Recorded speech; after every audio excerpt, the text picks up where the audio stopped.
अखिलेश यादव कह रहे हैं कि 7 दिन के बाद देश में नया प्रधानमंत्री बनेगा।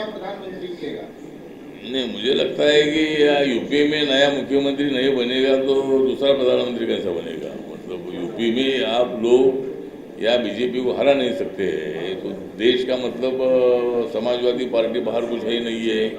तो इसीलिए मतलब अखिलेश यादव जी जो बोल रहे हैं तो 7 दिन के बाद नरेंद्र मोदी प्रधानमंत्री नहीं दिखाई देंगे। अभी तुमको नहीं दिखाई देंगे लेकिन देश देखेगा।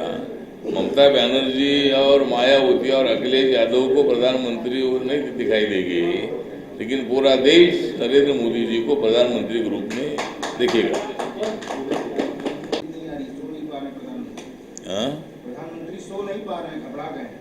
महागठबंधन से घबरा गए। नहीं, महागठबंधन से घबरा नहीं गए, महागठबंधन मोदी से घबरा गया है और इसीलिए मतलब ये उल्टी सीधे आरोप कर रहा है। मोदी जी को घबराने की कोई आवश्यकता बिल्कुल नहीं है। यहाँ महागठबंधन ही आपस में एक दूसरे पर, मैंने जो पहले बोला, अटैक कर रहा है। कांग्रेस पर रोज सपा बसपा अटैक कर रहे हैं, मायावती अटैक कर रही है, कांग्रेस वाले दोनों पर अटैक कर रहे हैं और ये दोनों झगड़ते बैठेंगे और हम आगे निकल जाएंगे। इसीलिए यहाँ बीजेपी को अच्छा फायदा है। जिस तरह कैराना, फूलपुर और गोरखपुर की जो सीटें हम हार गए थे उसका कारण ये था कि बीजेपी थोड़ा ज़्यादा सीरियस नहीं थी और बीजेपी को लगा कि भाई ये सीटें अपन 2-2, 2.5 लाख से जीती थी तो वो सीट आएगी। लेकिन ये तीनों इकट्ठा आने से और बीजेपी ने ज़्यादा ध्यान नहीं देने से ये सीटें हार गई थी। लेकिन अभी ये तीनों भी सीटें जो है ये बीजेपी जीत रही है।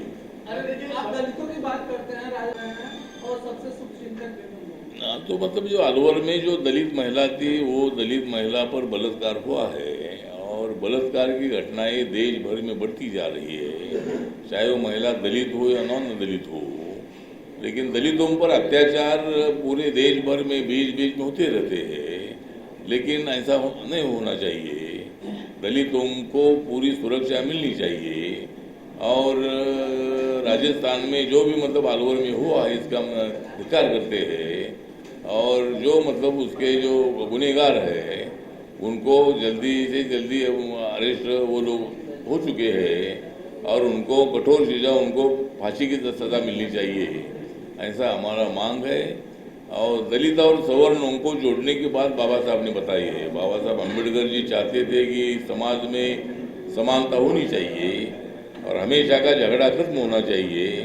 तो हम सवर्णों को अपील करते हैं कि भाई हम कंधे को कंधा मिलाकर आगे बढ़ते हैं, हाथ में हाथ मिलाकर आगे बढ़ते हैं, ना कि आपस में झगड़ा करने की कोशिश भविष्य में नहीं होनी चाहिए।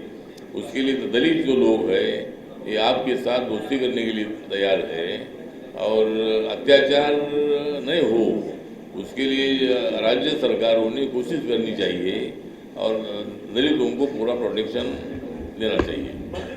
आज मायावती ने अपनी सभा में बोला कि जो अपनी पत्नी की रक्षा न कर पाए वो दूसरे की बहन बेटियों की रक्षा कैसे करेंगे, पीएम मोदी को बोला।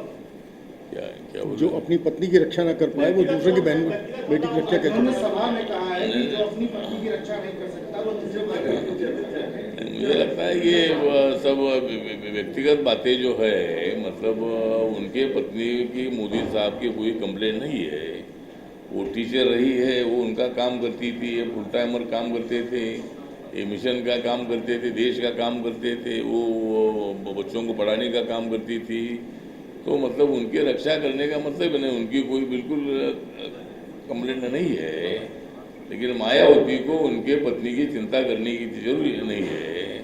तो मायावती ने भी मतलब वो पत्नी की चिंता करने की जरूरी नहीं है और मायावती ने भी शादी करनी चाहिए।